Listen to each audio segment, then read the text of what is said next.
So today I want to take on a conversation, and to be honest, this conversation is not a very comfortable conversation for me to have, but I believe that because of my connection, it's a conversation that it's something that I have to do.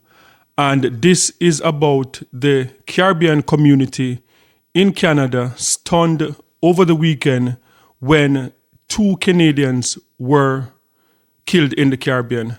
And this has left the entire Caribbean Canadian community shocked. So two separate incidents, hours apart from each other, two different parts of the Caribbean, one in St. Vincent and the Grenadines and one in Kingston, Jamaica. So that is what I'd like to talk about today. The Caribbean community in Canada stunned because of two homicides that took place in the Caribbean. Let's talk about it.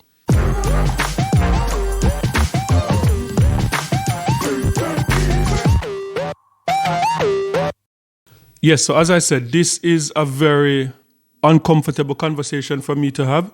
It's not something I do very often because this channel, it's not necessarily a news channel.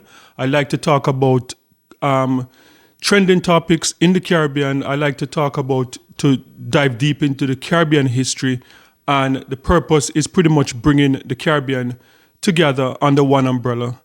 But I felt the need to do this story because first, I'm Jamaican, and one of the incidents took place in Jamaica.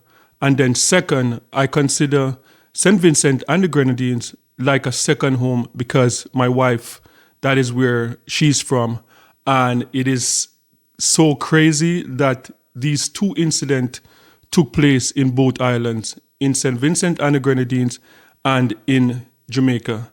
And it was just a few hours apart with these two young men losing their life.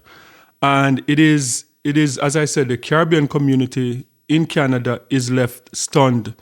The young man that died in Jamaica is a very popular promoter in Toronto, Canada. Like he promotes dancehall concerts in Toronto.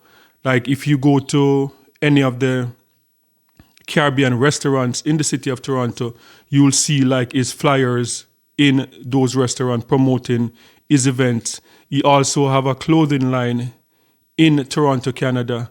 And from what I'm hearing is it's like a very prominent person in the Caribbean community, in the social space in Toronto, Canada.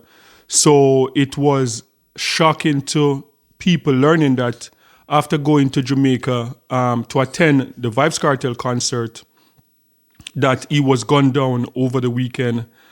And I think the community, like people in the Caribbean community, they're still shocked, not knowing what happened.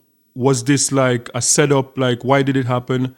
And it is just very hard to kind of fathom that, you know, this young man went to Jamaica, and also like he was hosting an event. I think the night before he died, he was supposed to host an event leading up to the Vybz Kartel Freedom Street concert, and he was just taken out like that. And then just to hear after that, another young man, like early, like mid-20s, I don't think he's 30 yet, and going back home to St. Vincent to spend the Christmas and the New Year's in St. Vincent, and he was taken out also. So it is, as I said, it sent like a shockwave through the Caribbean Canadian community that this crazy incident that would just happen back to back, two different islands, two young men lost their life. And it is just sad because a lot of people, the Caribbean diaspora that lives in Canada, like people that live in Canada from the Caribbean, we tend to go home a lot. A lot of us try to spend the winter in the Caribbean and just to enjoy the nice weather and the beach and just to have a good time in our homeland. And it's just sad to see that these two young men with a bright future ahead of them just got cut down like it is just crazy. And this comes at a time when we saw like state of emergency stuff happening in Trinidad. We just see like it's almost like every time you go on your cell phone or you talk to someone back home, they're talking about the rampant crime in the Caribbean, and it is just hard to fathom like what is really going on in the Caribbean, what is causing this spike in crime in the Caribbean. And it is very difficult because as I said, as Caribbean nationals living in Canada, and when you're trying to encourage your friends to come to the Caribbean with you, to visit the different islands, and hearing these stuff like splashing over the Canadian news, seeing it on social media, and when you have friends coming to you and say, yo, what is going on in Jamaica? What is going on in St. Vincent? Why did these two young men just lose their life like that? It is a bit hard to explain. So, as I say, I don't know what's happening, but I just hope that the politicians and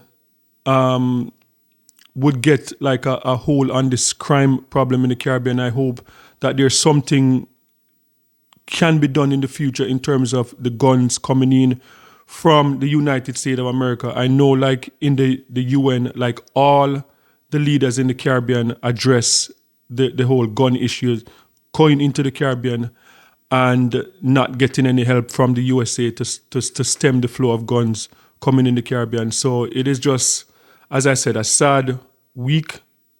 Today's the last day of the of 2024, and there are two young men from the Caribbean that's not going to live to see 2025. So it is just sad. So guys, sound off and let me know in the comment section what do you think. What can really be done about this crime problem in the Caribbean? Is it what is going on? Is it just the flow of guns coming from the United States of America? Is it broken homes, or what is really going on in the Caribbean? Just sound off in the comment section and let me know what you think about this. And don't forget to like, share, and subscribe for more amazing content. And remember, peace. I'm out.